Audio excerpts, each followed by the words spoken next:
বাংলাদেশের ইতিহাসে এমন অনেক রাজনৈতিক নাটকীয়তা ঘটেছে যা মানুষ কখনোই ভুলতে পারবে না। কিন্তু জুলাই অভ্যুত্থানের পর আওয়ামী লীগের বিশাল ভাড়াখাটা সুবিধাভোগীদের মধ্যে সবচেয়ে বেশি লাভবান হয়েছে একজন ব্যক্তি। তিনি হলেন সুলাইমান সুখন। কিন্তু প্রশ্ন হলো, সে এখন কোথায়, কিভাবে ২০ কোটি টাকা নিজের পকেটে পুরে নিখোঁজ হয়ে গেল?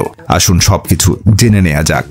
জুলাই মাসের শেষের দিকে আওয়ামী লীগের উচ্চ পর্যায়ের নির্দেশে তথ্য ও যোগাযোগ প্রতিমন্ত্রী জোনায়েদ আহমেদ পলক এবং যুবলীগ নেতা তন্ময় মিলে একটি বিশাল পরিকল্পনা করে তারা সিদ্ধান্ত নেয় দেশের সব জনপ্রিয় অনলাইন সেলিব্রিটি, ইউটিউবার, টিকটকার এবং ইনফ্লুয়েন্সারদের একত্র করে আওয়ামী লীগকে সমর্থন করার জন্য একটি যুগোৎপদ প্ল্যাটফর্ম বানানো হবে।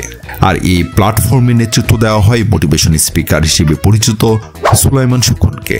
দায়িত্ব পাওয়ার পর সুখন একেবারে মাঠে নেমে পড়ে। সে নিজ হাতে ৩০০ জন জনপ্রিয় সেলিব্রিটির একটি তালিকা তৈরি করে এবং তাদের আওয়ামী লীগের পক্ষ নিয়ে প্রচারণা চালানোর জন্য প্রস্তাব দেয়। এই পুরো অপারেশনের জন্য পলক এবং তন্ময়ের হাতে ছিল বিশাল বাজেট, প্রায় ৫০ কোটি টাকা। এর মধ্যে প্রাথমিকভাবে পলক সরাসরি ২০ কোটি টাকা সংগ্রহ করে সুলাইমান সুখনের হাতে ক্যাশ তুলে দেয়। এরপর মিরপুরে একটি অস্থায়ী অফিস খোলা হয়, যেখানে সুখন নিজেই প্রত্যেক সেলিব্রিটিকে ফোন এবং মেসেজ দিয়ে অফিসে ডেকে নেয়। উদ্দেশ্য ছিল সরাসরি আলোচনা করে তাদেরকে আওয়ামী লীগের হয়ে প্রচারণায় নামানো। কিন্তু সুখনের এই পরিকল্পনা প্রত্যাশিত সাফল্য পায়নি। বেশিরভাগ সেলিব্রিটি তার অফার ফিরিয়ে দেয়। অনেকে বুঝতে পেরেছিল জনগণের বিরুদ্ধে গিয়ে আওয়ামী লীগের প্রচারণা করা মানে নিজেদের কেরিয়ার ধ্বংস করা। তবে হাতে গোনা কয়েকজন সুযোগ সন্ধানী ব্যক্তি টাকা নিয়েছিল। কিন্তু মজার ব্যাপার হলো, তারা টাকা নিয়ে ভিডিও বানায়নি। একজন জনপ্রিয় টিকটকার শান্তি রহমান পরবর্তী এক সাক্ষাৎকারে সরাসরি স্বীকার করেন যে সুলাইমান সুখন তাকে একটি খামের ভেতরে মোটা ২ বান্ডিল টাকা দিয়েছিল। কিন্তু টাকা নেওয়ার পরেও সে আওয়ামী লীগের পক্ষে কোনো ভিডিও বানায়নি। এখন প্রশ্ন হলো, বিশাল এই বাজেটের টাকা কোথায় গেল? ৫ আগস্টের পর দেখা গেল মিরপুরে সেই অস্থায়ী অফিসও বন্ধ হয়ে গেছে। একই সঙ্গে সুলাইমান সুখনও একেবারে লাপাত্তা।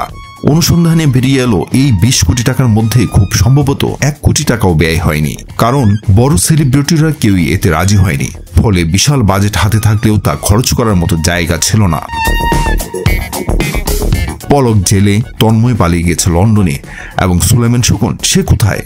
অনেকে ধারণা সুখন এখন আফ্রিকার কোনো দেশে হুন্ডির মাধ্যমে এই টাকাগুলো সরিয়ে নিয়ে ঘুরে বেড়াচ্ছে। একটি মজার বিষয় হলো, এই ব্যক্তি যদি আফ্রিকায় গিয়ে কোনো নতুন ভাষা শিখে মোটিভেশন বাটপারি শুরু করে, তাহলে তাতেও অবাক হওয়ার কিছু থাকবে না। কারণ আফ্রিকার মানুষদের কাছে সে এতটাই নতুন মুখ হবে যে কেউ তার অতীত জানবেও না। জুলাই অভ্যুত্থানের পর আওয়ামী লীগের বিশাল প্রচারণা পরিকল্পনা একেবারে ভেস্তে গেছে। পলক, তন্ময় আর সুলাইমান সুখনের মতো ব্যক্তিরা এই ঘটনাকে নিজেদের স্বার্থে ব্যবহার করতে চেয়েছিল, কিন্তু শেষমেশ তাদেরই টাকা নিয়ে তাদেরই লোকেরাই ধোঁকা দিল। বাংলাদেশের রাজনীতির এই নাটকীয় মোড় আমাদের আরেকবার দেখিয়ে দিল, জনগণ যদি সোচ্চার হয় তাহলে কোটি কোটি টাকা খরচ করেও সত্য ধামাচাপা দেওয়া যায় না। এখন প্রশ্ন হলো, সুলাইমান সুখন এখন কোথায়? এই টাকা কি আদৌ উদ্ধার করা সম্ভব? ভিডিওটি ভালো লাগলে লাইক, শেয়ার আর সাবস্ক্রাইব করতে ভুলবেন না। ধন্যবাদ।